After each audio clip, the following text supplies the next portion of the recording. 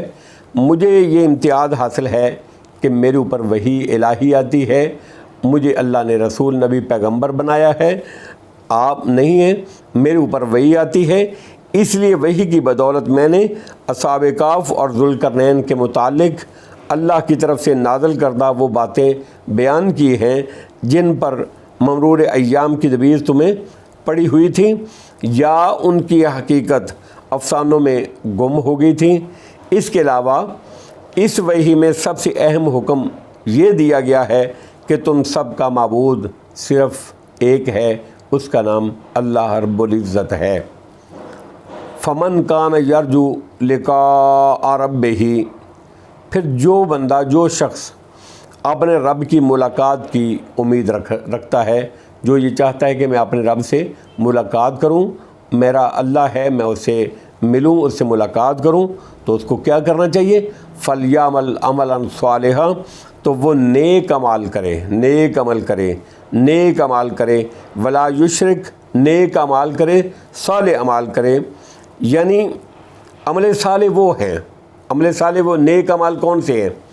نیک عمل وہ ہیں، عمل صالح وہ ہیں جو سنت کے مطابق ہوں گے، جو نبی اکرم صلی اللہ علیہ وسلم نے ہمیں بتائے ہیں، جو قرآن میں ہیں، یہ نیک عمل ہیں۔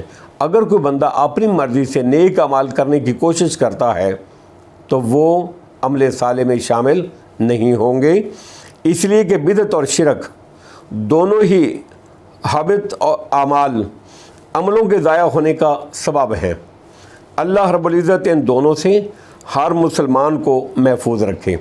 عمل صالح وہ ہیں جو سنت کے مطابق ہوں گے، جس کے اوپر رسول اللہ صلی اللہ علیہ وسلم کی سنت اور حدیث کے مطابق ہوں گے وہ نیک اعمال ہوں گے، اس کے علاوہ باقی کوئی عمل نہیں ہوگے۔